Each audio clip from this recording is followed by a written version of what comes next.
Some men lose everything in a courtroom. Some lose it in a bad business deal. Me?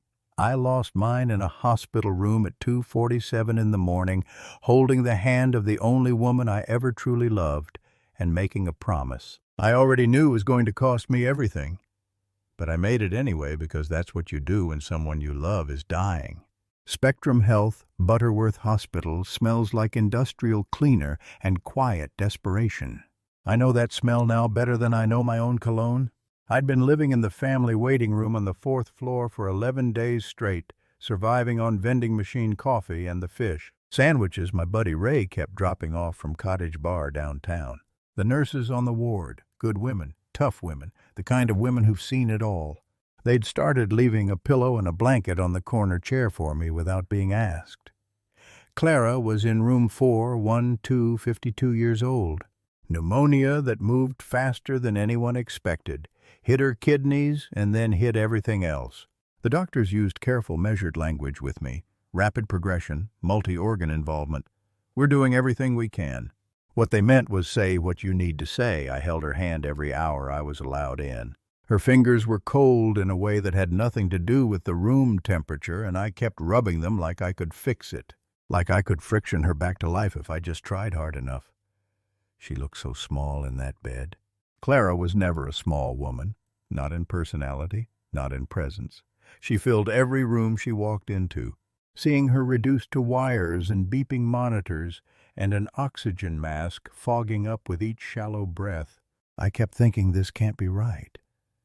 This can't be the last chapter. Garrett, her voice muffled under the mask. I leaned in close. I'm right here. Baby, right here. She pulled at the oxygen mask with one weak hand. I looked toward the door. Nurses had told me not to let her remove it, but I didn't stop her. Some rules don't apply in the last hours of a person's life. Terry, she said. Her eyes were clearer than they'd been in days, and that scared me more than the machines.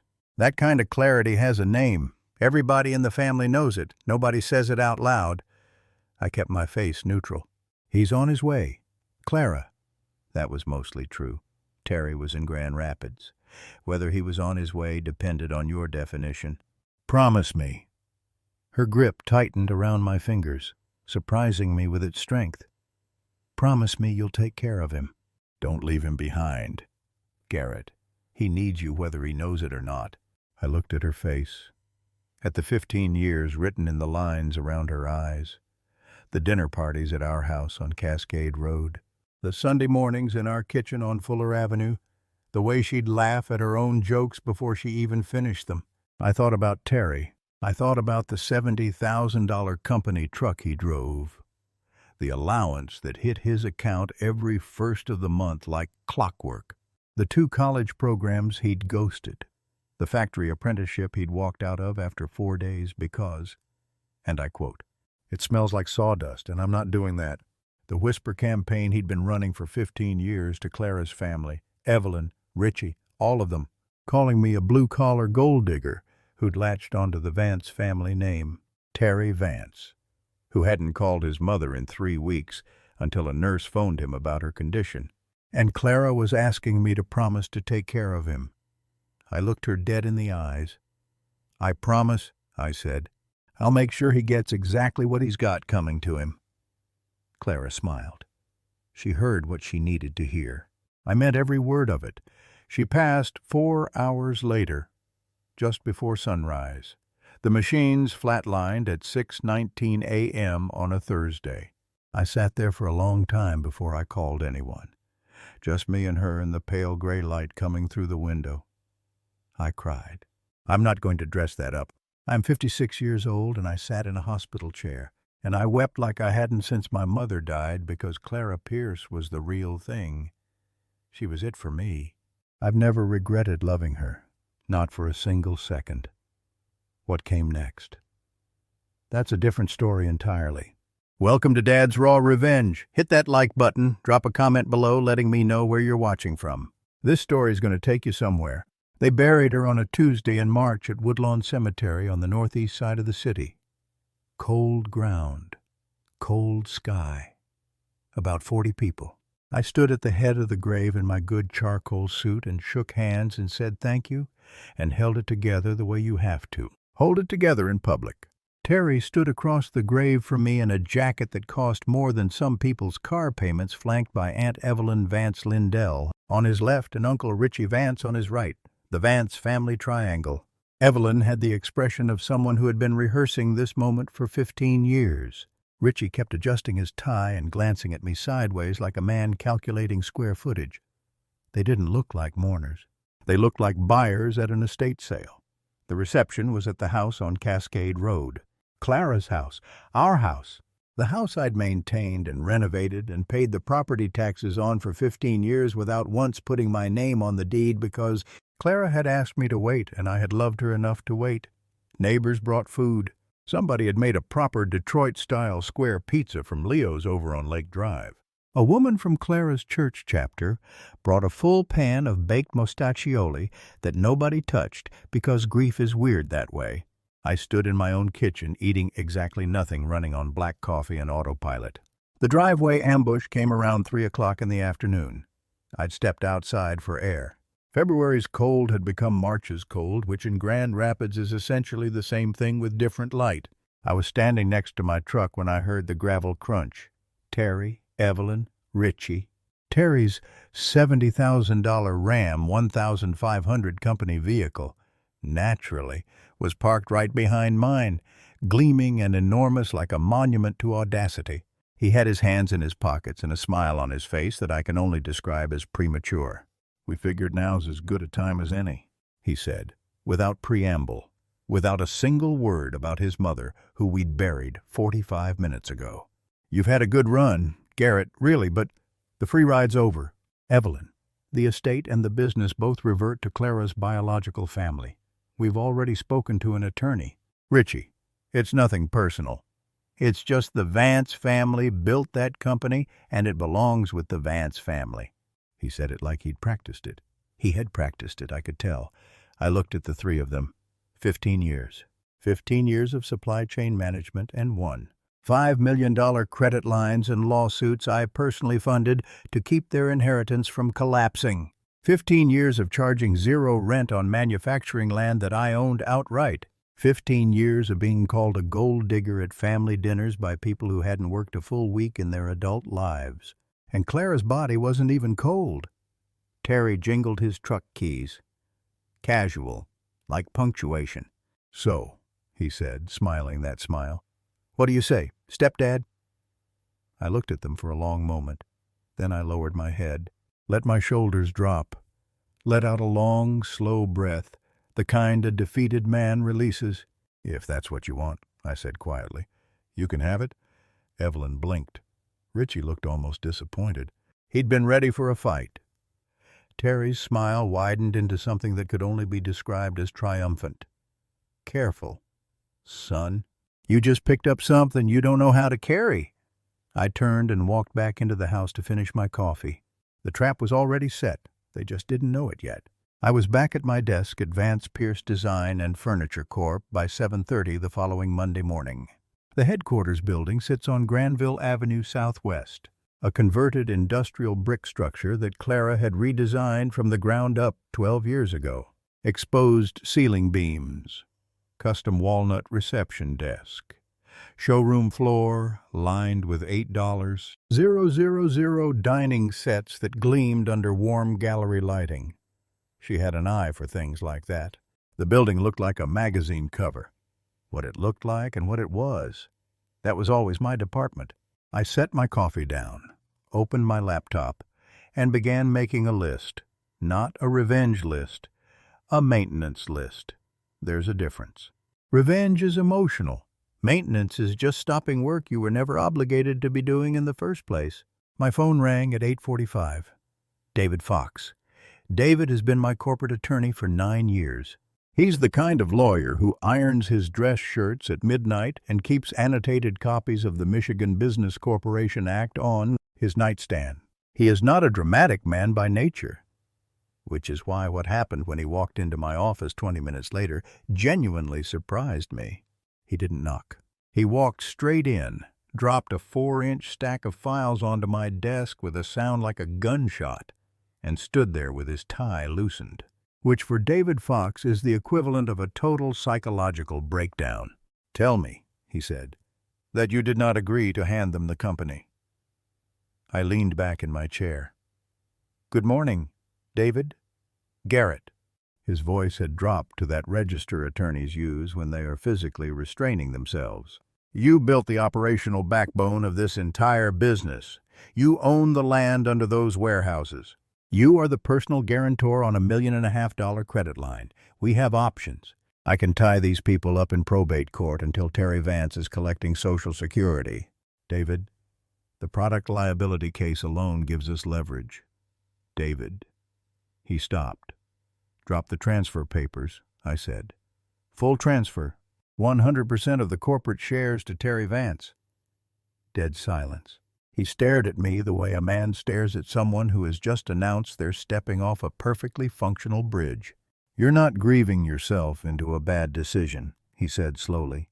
"Tell me that's not what this is." I looked at the framed photo of Clara on the corner of my desk. She was laughing in it. We'd been at the Frederick Meyer Gardens summer before last, and she'd made some terrible joke about the tulips that I still couldn't remember without smiling. "Draw up the papers," I said again. "But David—" I slid a yellow legal pad across the desk to him. "There are 2 clauses I need embedded in the final transfer addendum, non-negotiable, buried in the standard language where a man who's celebrating won't think to look twice." David picked up the legal pad. He read it. He read it again, and slowly. Slowly the look on his face changed from anguish to something else entirely. Something close to professional admiration, with a side of genuine alarm. "Garrett." His voice was different now, quiet, careful. This is ironclad. I know when that change of control clause triggers on the credit line. 30 days, I said. Bank calls the full balance, $1.5 million, and the rent. $45,000 a month, market rate. Effective the moment the ink dries on the transfer." He set the legal pad down, looked at me for a long moment. "Does he have any idea what he's actually taking?" I picked up my coffee. "He thinks he's taking a gold mine." I took a sip. "Let's let him think that." David picked up his files, straightened his tie, and walked to the door. He paused with his hand on the frame and turned back. "You know I have to ask, is this about the promise you made her?" I thought about Clara's hand, cold, the oxygen mask, her eyes finding mine in that dim room and holding on.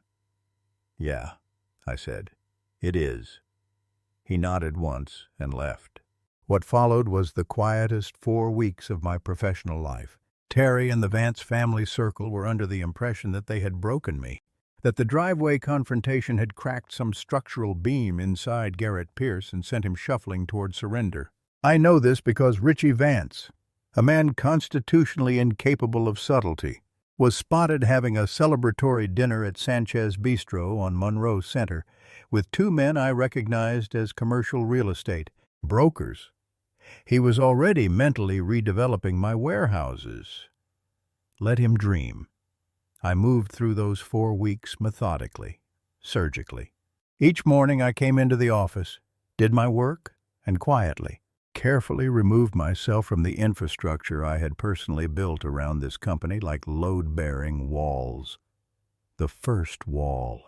I called Mitchell & Crane, the corporate defense firm we'd retained to manage the product liability lawsuit, a nasty piece of work involving a showroom injury claim that had ballooned into a multi-million-dollar civil case. High-end furniture, a negligent installation team, and a plaintiff's attorney from Kalamazoo who was very good at his job.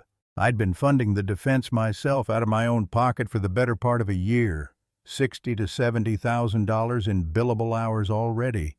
The defense team was sharp and making progress. I called the senior partner, a man named Todd Weaver, and gave him a simple instruction. As of the date of corporate transfer, your retainer moves to a month-to-month billing arrangement with the company directly.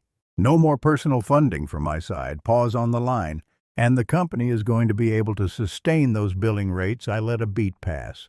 That's going to be Terry Vance's problem, I said. Another pause. Longer. Understood, Todd said carefully. I hung up. The second wall.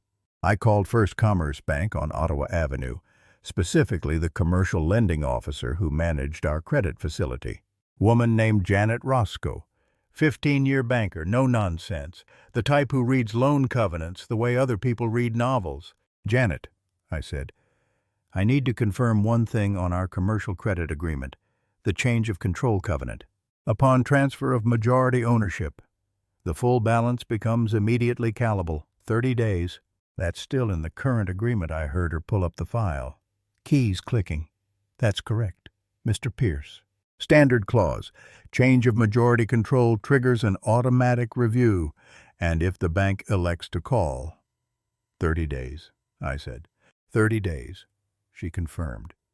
And my personal guarantee it's released automatically upon the ownership transfer. Longer pause this time. The kind of pause a professional makes when they're realizing something their counterpart clearly already knows. Yes, that's correct. Your personal guarantee is tied to your ownership position. Transfer triggers release. Thank you. Janet, that's all I needed. I hung up and made a note on my legal pad. 1.5 million, 30 days. No personal guarantee remaining. No Garrett Pierce to quietly cover the gap. The third wall, the one that was going to hit them the hardest.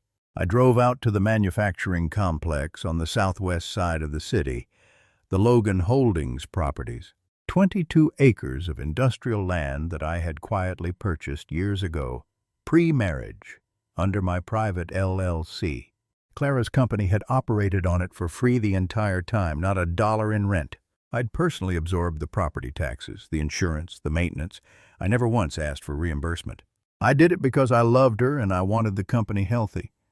I walked the perimeter of the main warehouse that Tuesday afternoon, 40-foot ceilings, industrial wood-turning lathes the size of small houses, humidity-controlled lumber storage rooms, 3 CNC routing systems that each cost more than most people's homes, kiln drying chambers, upholstery and fabric inventory, finished goods ready for showroom delivery. You know what it cost to move all of that? I do.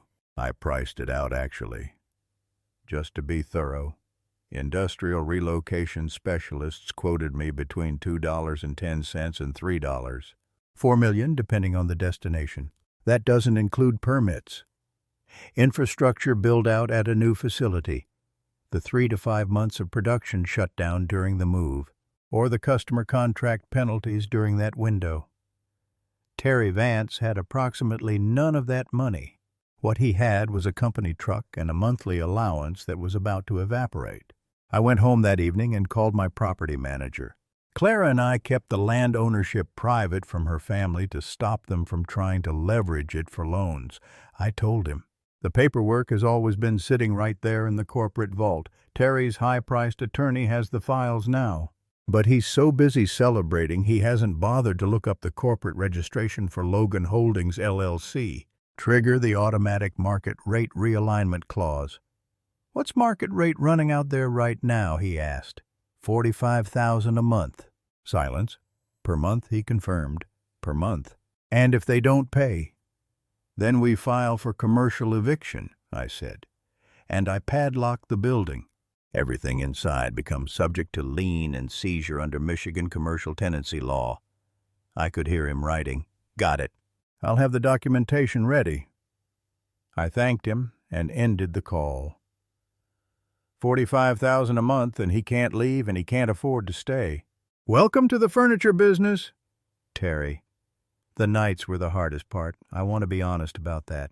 During the day, I was a machine, calm, precise, operating on pure strategic clarity. But at night, in the house on Cascade Road, with Clara's reading glasses still on the nightstand and her half-finished novel still bookmarked on the kitchen counter, that's when the weight of it all settled in. Was I doing the right thing? I'd sit in the dark and ask myself that question a lot those 4 weeks. Then I'd remember Terry's face in that driveway, the truck keys jingling. Your free ride is over, old man. His mother wasn't even in the ground yet, and he was already calculating square footage. I'd remember Evelyn at the funeral scanning the room like an appraiser. I remember 15 years of being looked through at Thanksgiving dinners, dismissed at Christmas, and called a gold digger by people who had never built a single thing. And the question would answer itself. I wasn't breaking my promise to Clara. I was the only one who had ever taken it seriously. By the end of April, everything was in place. The transfer documents, all 42 pages of them, complete with David Fox's 2 lethal clauses buried in Section 7, subsection D, in the precise legalistic language that looks like boilerplate until a very good lawyer reads it very carefully. We're ready for the final hearing. I called David the night before. Everything set, I asked. Everything set. A pause. Trent Blackburn is Terry's attorney. By the way, he's flying in from Detroit. Trent Blackburn. I knew the name.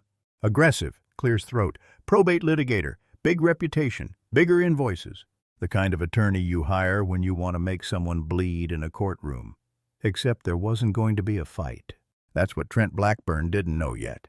There was just going to be a folder sliding across a table and a man walking out of a room. And 30 days before, a bank made a phone call that would change everything. Get some sleep. David, I said, are you nervous? I looked at Clara's photo in the dark. No, I said, and I meant it. I packed my bag that night, folded my suits, called the moving company I'd hired to handle the house on Cascade Road. I'd already found a quieter place out near Ada Township, east of the city, backing up to the Thornapple River. Good land. Peaceful. Room enough for a garden, room enough for a memorial tree. I set my alarm, finished my coffee, turned off the light in the office I'd worked in for 15 years. Tomorrow I was going to give Terry Vance exactly what he asked for, all of it, every single crushing, beautiful pound of it. If you have been listening for a while, drop your thoughts in the comments. Hit the like button while you're at it, and be sure you're subscribed. There's a moment, and you only get it once in your life if you're lucky, where everything you've quietly built in the dark finally steps into the light. I've been waiting for mine for 4 weeks. Today was the day. The Kent County Courthouse sits on Ottawa Avenue Northwest, about 12 minutes from the Vance Pierce headquarters building, depending on traffic. I'd driven past it 1,000 times over 22 years without ever needing to go inside. Grand Rapids is a working city. Furniture plants, logistics corridors, craft breweries that took over the old warehouse districts. People here build things. They don't spend a lot of time in courtrooms. I arrived at 8:15, parked my truck in the ramp on Leon Street, sat for a moment with the engine off. This is it, Garrett. No going back from here? Good. I thought back. There's nothing to go back to. I walked in alone. No attorney beside me, no briefcase full of countermotions. Just me in my best charcoal suit, the same one I'd worn to Clara's funeral, and a single manila folder under my arm. David Fox was waiting in the hallway outside the hearing room. He looked like a man who hadn't slept, which told me he'd read those clauses approximately 40 more times overnight. You sure about this? He asked quietly. Draw me a map to somewhere I'm not sure, I said. He almost smiled. Almost. They arrived at 8:55, which told me everything about how seriously they were taking this. Terry walked in first, wearing a suit I'd never seen before. Charcoal with a faint pinstripe. Brand new, knew the look of it. Bought for the occasion, for his victory lap. He had a fresh haircut. He looked like a man walking into his own coronation. Behind him came Aunt Evelyn in a dark blazer, pearl earrings, the whole performance.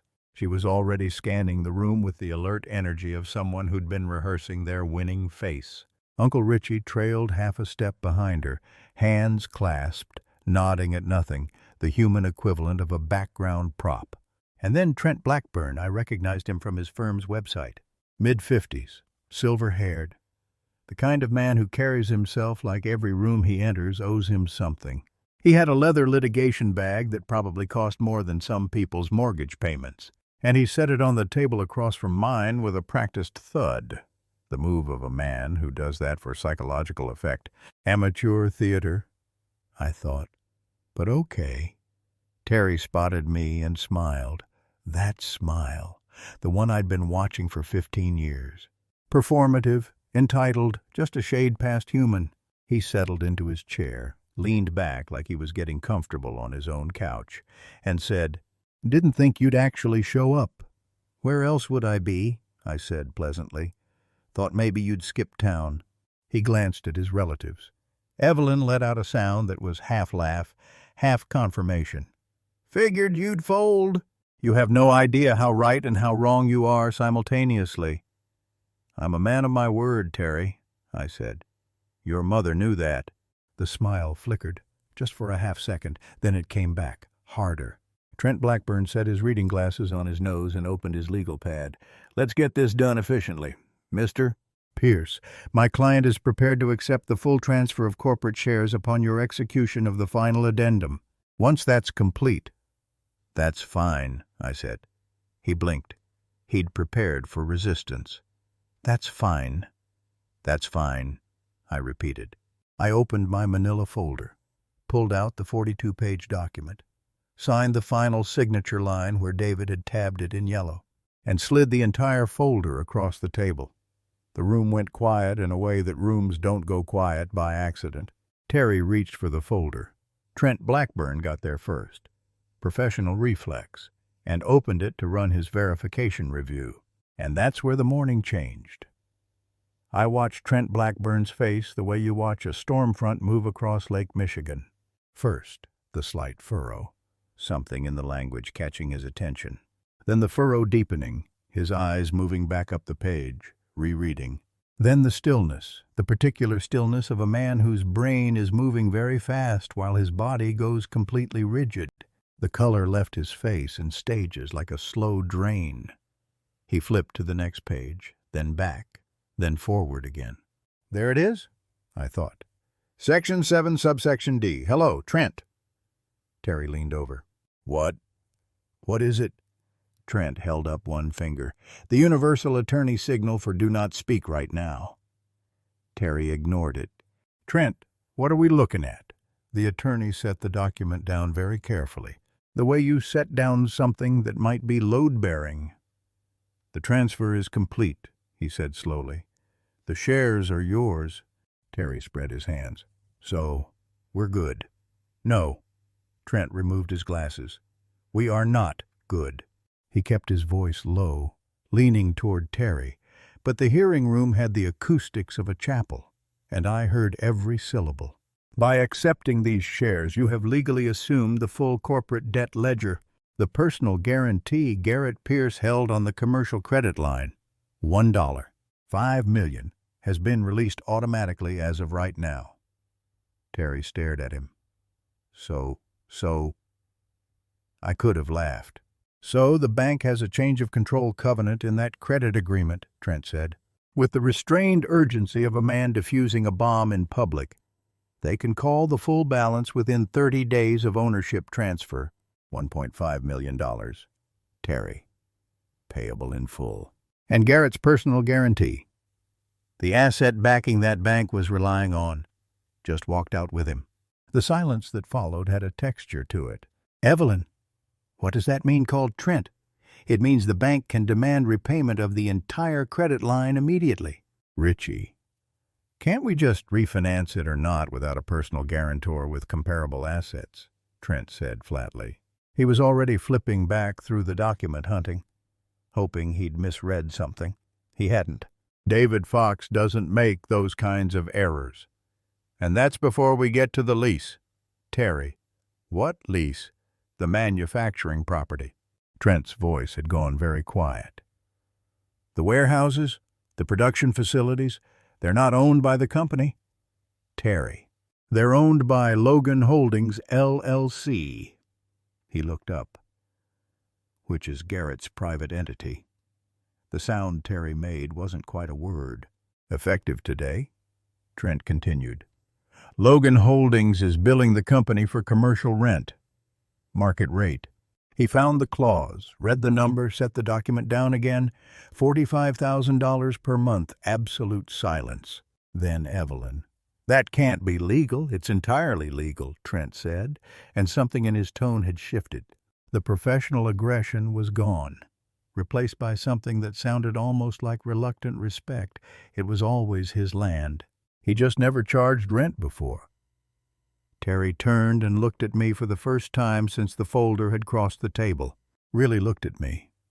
And I watched the architecture of what he thought he'd won collapse inside his eyes, replaced by a raw, unadulterated fear.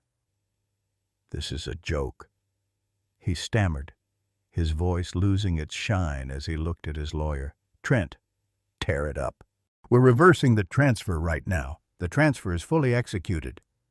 "Terry," I said calmly, "signed, witnessed, and filed with the clerk 10 minutes ago. It's done."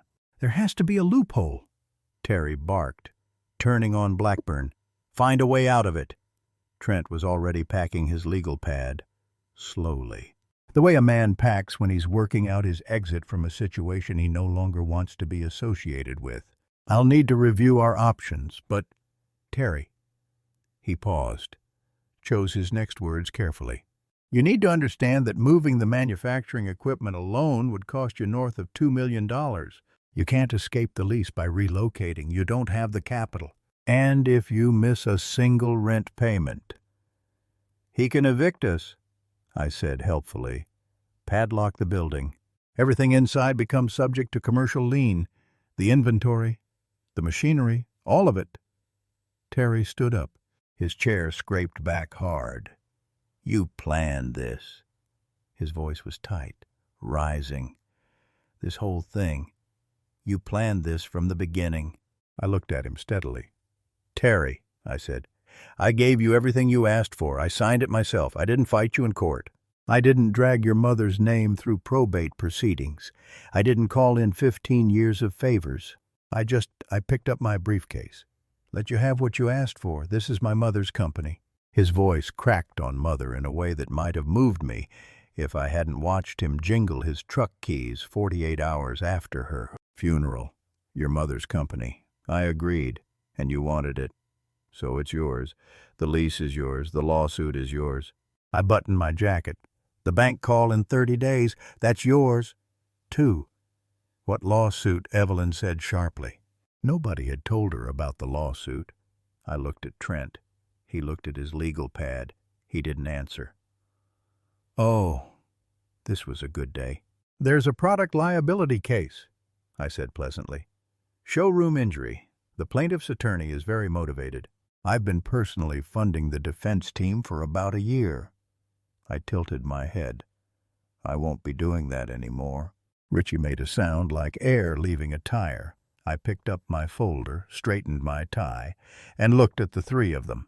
Terry with his fists at his sides, Evelyn gripping the table edge, Richie already unconsciously stepping backward toward the door like a man calculating distance to an exit. 15 years. Every condescending smile at Christmas dinner, every passive-aggressive comment about Claire's business and Claire's legacy, and what exactly it was that Garrett Pierce brought to the table. Every whispered insinuation to Terry that I was nothing but a blue-collar opportunist riding a widow's coattails. I thought about all of it, and I felt nothing. Not triumph, not anger, just a vast, clean, quiet peace. The kind that comes when something that's been weighing on you for a very long time finally gets set down. "Take care of yourselves," I said, and I walked out. I didn't look back. That's important. I didn't look back once. The dominoes fell exactly the way the math said they would. The morning after the hearing, First Commerce Bank officially triggered the change of control clause and issued a 30-day demand note for the full $1, $5 million balance, to protect their capital. They placed an immediate administrative freeze on any outward corporate spending. When Friday arrived, Terry couldn't clear payroll.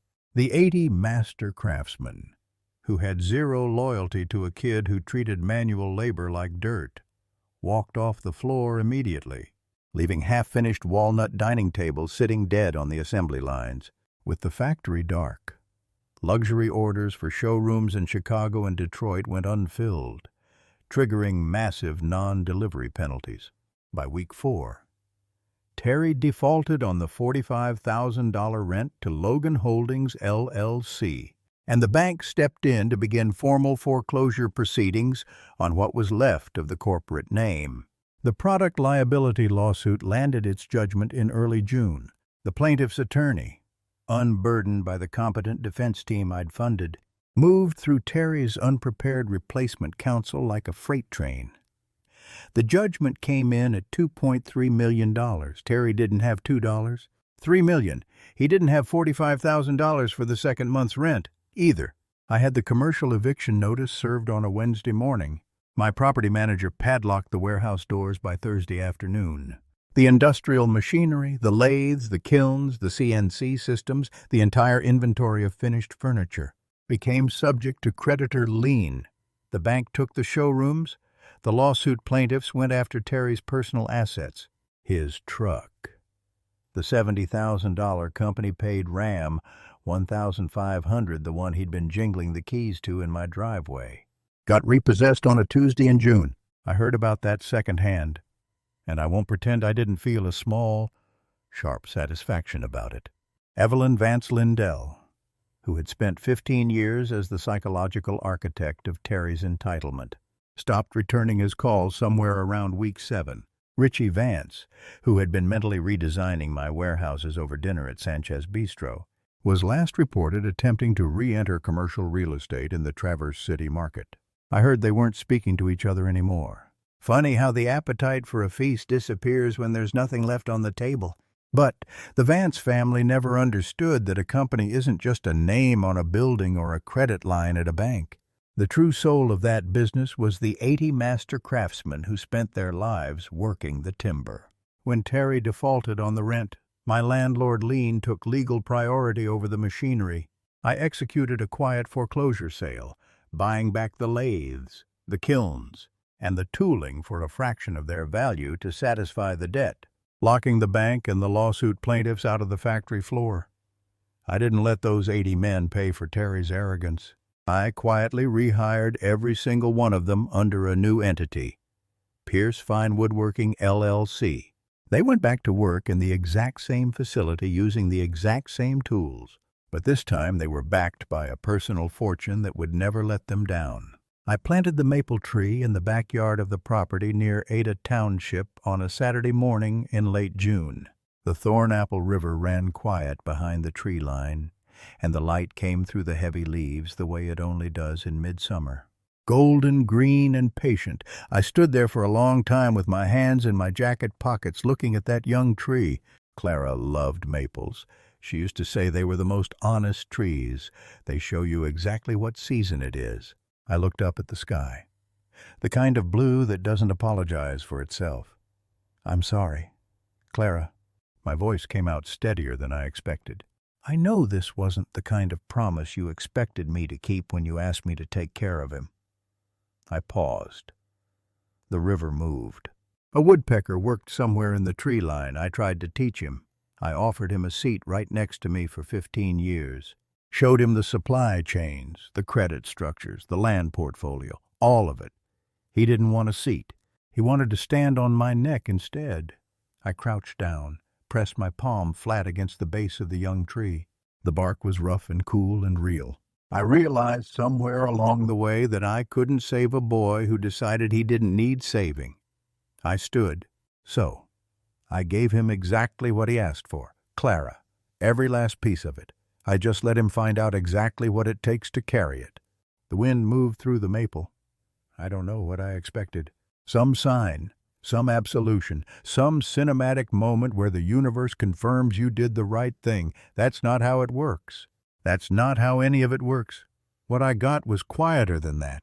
Just the river, the light, the smell of Michigan spring, and the particular peace of a man who kept his word, paid his debts, and walked away from a burning building he didn't set on fire.